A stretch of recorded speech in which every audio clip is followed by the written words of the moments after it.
The largest single rock-cut temple on Earth wasn't built, it was carved. From a mountain, from the top down, over 1,200 years ago in central India, without power tools, without dynamite, without cranes. Workers removed an estimated 200,000 tons of rock with nothing but hammers and chisels, and what they left behind is a building twice the size of the Parthenon. It still stands today, and not a single modern architect can fully explain how they planned it, because one wrong cut at the top would have ruined the entire structure with no way to fix it. Today, we'll walk through 7 points on the map where ancient builders created things that by every law of physics and common sense should not have existed in their era. Each of these structures asks the same uncomfortable question. What exactly did our ancestors know that we don't? Let's start with that temple. 1. The Kailasa Temple. Carved from the sky down Ellora, Maharashtra, India. Sometime in the 8th century, under the patronage of King Krishna, the first of the Rashtrakuta dynasty, workers began what might be the most audacious construction project in human history. They didn't lay a foundation, they didn't stack blocks. They climbed to the top of a basalt cliff and started cutting downward. The Kailasa Temple is not built, it is subtracted. Every column, every staircase, every sculpture, every interior hall was carved by removing rock from a single monolithic cliff face. Nothing was added. There is no mortar, there are no joints. The entire structure, roughly 60 meters long, 30 meters wide, and 30 meters tall, is one continuous piece of stone. To understand the insanity of this method, consider what it demands. Every cut must be planned in advance because you cannot glue rock back on. A miscalculation on the upper level means the entire project is ruined. Modern architects work with additive methods. Lay a brick wrong, remove it, try again. The builders of Kailasa worked subtractively. Every chisel strike was permanent. Engineers estimate that approximately 200,000 tons of rock were excavated. If workers removed about 5 tons per day, the project would have taken over a century. Some scholars believe it was completed in roughly 18 years, which would require removing nearly 60 tons of rock every single day, with iron chisels and hammers. The temple is dedicated to Lord Shiva and is modeled after Mount Kailash, the mythological abode of the god. The central tower rises to match the proportions of the sacred mountain. The courtyard contains a freestanding monolithic elephant carved from the same rock, life-sized, with individual toenails detailed. Inside, the ceilings are carved with intricate mythological scenes, battles, dances, gods in repose. And they were all carved from below, looking upward, in torchlight. No natural light reaches the interior during carving. The sculptors worked upside down in semi-darkness and produced gallery-quality art. In 2010, a team from the Indian Institute of Technology conducted a structural analysis and confirmed that the temple's load distribution is engineered with a precision that prevents the freestanding elements from collapsing under their own weight. The rock was not just removed randomly, it was removed in a calculated sequence that maintained structural integrity at every stage of excavation. The Kailasa Temple is not the only cave temple at Ellora. There are 34 caves in total, carved over 5 centuries by 3 different religions, Hindu, Buddhist, and Jain, side by side. But Kailasa dwarfs them all. It is twice the area of the Parthenon in Athens and 1.5 times as tall. The Greeks built the Parthenon by stacking marble blocks with pulleys and ramps. The Indians built something bigger by taking a mountain apart with hand tools. If you're already impressed that 8th century builders outdid Greek architects with a subtraction method, here's what's even more astonishing. Line 2. Sacsayhuamán. Earthquake-proof. Walls without mortar. Above the city of Cusco, Peru, at an altitude of 3,700 meters, sits a fortress made of stones so large and so precisely fitted that a piece of paper cannot be inserted between them. Sacsayhuamán was constructed by the Inca Empire in the 15th century, and it remains one of the greatest unsolved puzzles in engineering. The largest stones in the walls weigh over 120 tons. They are not rectangular, they are irregular polygons. Some have as many as 12 angles, and every single face is ground to match its neighbor with sub-millimeter precision. No mortar, no metal clamps.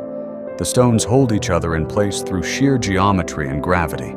To appreciate how difficult this is, try fitting two irregular rocks together with no gaps. Now do it with rocks the size of a bus. Now do it 6,000 times across 3 massive zigzag walls spanning over 400 meters. The Spanish conquistador Pedro Sancho de la Hoz, who arrived in 1534, wrote that neither the aqueducts of Rome nor any other structure he had seen in the world could compare. The Inca had no iron tools, they had no wheels, they had no written language. Their primary shaping tools were stone hammers and bronze chisels, yet the joints between these cyclopean blocks are tighter than anything modern masons achieve routinely. In 1934, the Peruvian archaeologist Luis Valcárcel attempted to recreate a small section of the wall using the same tools and methods. After months of work, his team produced a result that looked, in his own words, like a child's attempt. But the most remarkable feature of Sacsayhuamán isn't the precision, it's the earthquake resistance. Cusco sits in a seismic zone. Major earthquakes have struck the region repeatedly, in 1650, in 1950, in 1986. Colonial Spanish buildings collapsed, modern concrete structures cracked. Sacsayhuamán didn't move. The secret is in the irregular shape of the stones themselves. During an earthquake, rectangular blocks slide against each other and separate. The Incas' multi-angled polygonal blocks interlock in 3 dimensions. When the ground shakes, the stones shift slightly, absorb the energy, and then settle back into place. Engineers at the University of California at Berkeley confirmed in 2019 that the polygonal design functions as a natural shock absorber, a principle now studied in modern seismic engineering. The Inca invented earthquake-proof architecture 500 years before we gave it a name. And they did it at an altitude where most modern construction crews need supplemental oxygen. What stone structure in your country has survived something it shouldn't have survived? Write it in the comments because the answers might surprise all of us. Funerary. 3. Derinkuyu. A city buried 18 stories underground Cappadocia, central Turkey, 1963. A local resident renovating his house knocked down a wall and discovered a passageway behind it. That passageway led to another, and then another, and then a room, and then a corridor that descended into the earth. What he had stumbled into was the entrance to an underground city capable of sheltering 20,000 people. Derinkuyu extends 18 levels deep, approximately 85 meters below the surface. It contains living quarters, kitchens, wineries, oil presses, stables for livestock, churches, schools, and arsenals. There is a ventilation system of over 50 shafts that supplied fresh air to every level without mechanical fans. There is a water supply from underground wells that could sustain the entire population during a siege. The city was carved from the region's soft volcanic tuff, a rock that is easy to cut when freshly exposed but hardens when it meets air. The builders exploited this property. Dig while soft. Let the walls cure themselves into something nearly as hard as concrete. It's a natural engineering trick that modern material scientists only formally described in the 20th century. Each level could be sealed off independently. Massive circular stone doors, weighing up to 500 kilograms, rolled into place from the inside and could not be opened from the outside. If invaders breached one level, the inhabitants could retreat deeper, seal the door, and wait. The staircases between levels are narrow, only one person wide, so that a single defender could hold off an entire army. Derinkuyu was not alone. Over 200 underground cities have been discovered in Cappadocia, and many of them are connected by tunnels stretching kilometers through the rock. Derinkuyu itself is linked by an 8-kilometer tunnel to another underground city called Kaimakli. The two cities together could hold over 50,000 people. Who built it? The earliest levels may date to the Phrygians around the 8th century BC, but the city was expanded over centuries by successive civilizations: Persians, early Christians fleeing Roman persecution, Byzantine populations hiding from Arab raids. Each generation dug deeper, added rooms, and refined the ventilation. The city was a living project, updated over 2,000 years. In 2014, construction workers in the nearby town of Nevşehir accidentally uncovered what appears to be an even larger underground city, potentially the largest ever found. Preliminary surveys suggest it may extend over 450,000 square meters. Excavation is ongoing, and less than 10% has been explored. If this is your first time on this channel, subscribe so you don't miss the moment archaeologists reveal what's hidden in the remaining 90% of that new city. 4. Sigiriya. A palace in the sky with running water, central Sri Lanka, 5th century AD. King Kashyapa I, having seized the throne by murdering his father, needed a fortress that no army could reach.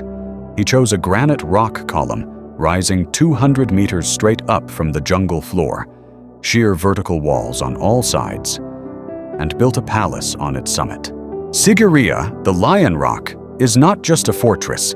It is a royal complex with gardens, pools, frescoes, a mirror wall, and a throne room, all perched on top of a geological formation that looks like a skyscraper dropped into the jungle.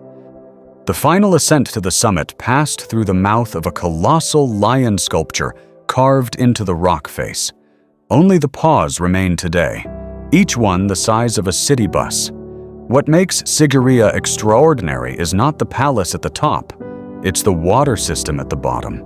The gardens surrounding the rock are the oldest known landscaped gardens in the world, and they contain hydraulic engineering that modern landscape architects have trouble explaining. There are symmetric water gardens with fountains that still function today when the seasonal rains fill the ancient reservoirs. The fountains operate purely on gravity and hydrostatic pressure. No pumps, no mechanical parts. The channels are calibrated so precisely that the water pressure produces identical fountain heights on both sides of a central walkway, a symmetry that requires calculations accounting for pipe diameter, elevation change, and flow resistance. On the western face of the rock, at mid-height, is a gallery of frescoes depicting female figures, possibly celestial nymphs or court women, painted in pigments that have survived 1,500 years of tropical monsoons. Below the frescoes is the mirror wall, originally polished to such a high shine that the king could see his reflection while walking past. The polishing technique is unknown. Modern attempts to replicate the surface on the same type of rock have failed to match the original luster. Visitors over the centuries left graffiti on the mirror wall, poems, observations, love notes, dating from the 7th century to the 14th. These are among the oldest known examples of secular graffiti in the world and provide a window into the thoughts of ordinary people 1,000 years ago. But the engineering that keeps archaeologists arguing is the summit itself. Surveys show that the palace on top had a sophisticated drainage system that collected rainwater, filtered it through sand beds, and distributed it to cisterns and bathing pools. At 200 meters above the plain, in the 5th century, the water system on top of Sigiriya is more advanced than what most European cities had 1,000 years later. Kashyapa ruled from his sky fortress for 18 years before his half-brother returned with an army. The king descended to fight. His elephant turned in the wrong direction during the battle. His troops thought he was retreating, and they fled. Kashyapa cut his own throat rather than be captured. The palace was abandoned and swallowed by jungle until British archaeologists rediscovered it in 1831. A murderer's paranoia produced one of the greatest engineering marvels on Earth, and then the jungle buried it for 1,300 years. Vakra 5. Great Zimbabwe. the stone city that Europe refused to believe southeastern Zimbabwe, roughly 11th to 15th century. In the interior of southern Africa, a civilization built the largest stone structure south of the Sahara without mortar, without blueprints, and without any contact with European or Asian building traditions. Great Zimbabwe's walls stand up to 11 meters high and 5 meters thick, constructed from precisely shaped granite blocks, stacked in courses that curve gracefully without a single straight line. The most iconic feature is the Great Enclosure, an elliptical wall stretching over 250 meters in circumference. Inside stands a conical tower, 10 meters tall, also built of dry stacked granite, with no internal chamber. Nobody knows what it was for. Some scholars suggest it was a grain silo. Others believe it was symbolic, a representation of a Shona granary marking the king's wealth. There is no consensus. At its peak, Great Zimbabwe was home to an estimated 18,000 people and was the capital of a trading empire that stretched from the Indian Ocean coast to the gold mines of the interior. Archaeologists have found Chinese porcelain from the Ming dynasty, glass beads from Persia, and gold artifacts from across southern Africa within its walls. But here is the part that should make you angry. When European explorers first encountered the ruins in the late 19th century, they flatly refused to believe that Africans had built them. Karl Mauck, the German explorer who mapped the site in 1871, declared that the walls must have been built by Phoenicians or the Queen of Sheba's people. Cecil Rhodes, the British imperialist, funded excavations specifically to prove a non-African origin, because acknowledging African achievement would undermine the moral justification for colonialism. For decades, the Rhodesian government actively suppressed archaeological evidence confirming local Shona construction. Archaeologists who published correct findings were censored or fired. It wasn't until Zimbabwe's independence in 1980 that the new nation took its very name from the ruins and the truth was formally acknowledged. The building technique itself remains impressive even by modern standards. The granite blocks are not cemented but shaped to curve inward slightly, so that gravity pulls the wall into itself. It's a technique called corbelling under compression. The walls have stood for 800 years in a region with seasonal flooding, termite activity, and occasional earthquakes. Most modern dry stack walls would not last a century under the same conditions. Great Zimbabwe's most unsettling mystery isn't how it was built, it's why it was abandoned. By the late 15th century, the city was empty. Environmental degradation, overgrazing, resource depletion. The theories vary. A civilization that built in stone for eternity walked away from its own masterpiece. What country are you watching from? Write it in the comments. I'm curious to see where everyone is tuning in from. 6. Newgrange, a Stone Age time machine.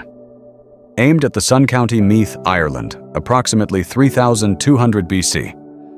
More than 500 years before the first stone of the Great Pyramid was laid, and 1,000 years before Stonehenge reached its final form, Neolithic farmers in Ireland constructed a passage tomb so precisely aligned with the cosmos that it still performs its intended function 5,200 years later without a single adjustment. Newgrange is a circular mound 85 meters in diameter and 13 meters high, covering an area of roughly 1 acre. It is surrounded by 97 massive curbstones, many carved with elaborate spiral and geometric designs whose meaning is still debated. A 19-meter passage leads to a cruciform inner chamber with a corbelled roof that has remained completely waterproof for over 5 millennia. Let me repeat that. A Stone Age roof built without mortar, without metal, without waterproof membranes has not leaked a single drop in 5,200 years. Modern flat roofs struggle to last 20 years without patching. The builders of Newgrange achieved this by angling each stone layer slightly inward and outward to channel water away, a technique so effective that when archaeologists first entered the chamber in 1699, the interior was bone dry. But the waterproofing isn't the main event. Above the entrance is a structure called the roof box, a precisely engineered opening that allows sunlight to enter the passage only during the winter solstice. For approximately 17 minutes on the shortest days of the year, a beam of light travels the entire length of the passage and illuminates the back wall of the burial chamber. The alignment is accurate to within a fraction of a degree.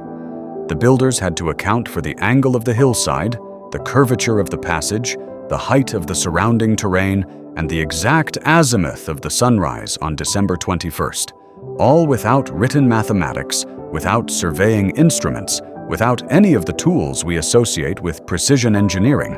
Professor Michael O'Kelly of University College Cork was the first modern person to witness the solstice illumination in 1967, after locals had told him the legend for years. He described the experience as one of the most moving moments of his life. Today, a lottery selects 50 people each year to stand inside the chamber at dawn on the solstice. Over 30,000 people apply annually. The construction required an estimated 200,000 tons of material, including stones transported from as far as 80 kilometers away. The people who built Newgrange had no metal tools, no wheels, and no draft animals. They were subsistence farmers growing emmer wheat and raising cattle. And yet they built a structure that doubles as an astronomical instrument with 5,200 years of verified accuracy. Recent DNA studies published in Nature in 2020 found that the man buried in the central chamber was the product of a first-degree incestuous union, suggesting he belonged to an elite dynasty not unlike the pharaohs of Egypt. A Stone Age king buried in a time machine aimed at the sun. 7. The Lycian Rock Tombs. A civilization carved into cliffs and forgotten southwestern Turkey along the Mediterranean coast. An ancient civilization carved elaborate temple facades directly into vertical cliff faces, hundreds of meters above the valleys below. The Lycians, a people who thrived from roughly the 5th century BC to the 4th century AD, left behind one of the most visually stunning and least known archaeological legacies on Earth. The rock tombs of Myra, Delian, Fethiye, and Pinara number in the hundreds. At Myra alone, a sheer cliff face contains dozens of carved facades stacked vertically, each one a miniature temple with columns, pediments, and relief sculptures. The facades imitate wooden Lycian house architecture, suggesting the tombs were meant to be homes for the dead, eternal houses carved in stone that would never rot.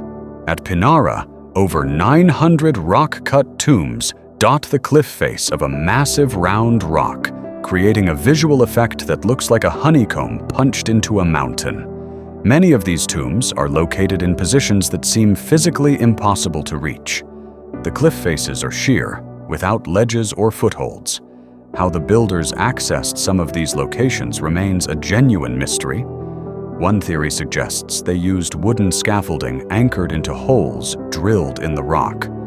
And indeed, some rectangular holes are visible. But many tombs are in locations where no scaffolding could have been braced. Some researchers propose that the builders descended from above on rope systems, carving as they went. Whatever the method, the scale of the project is staggering.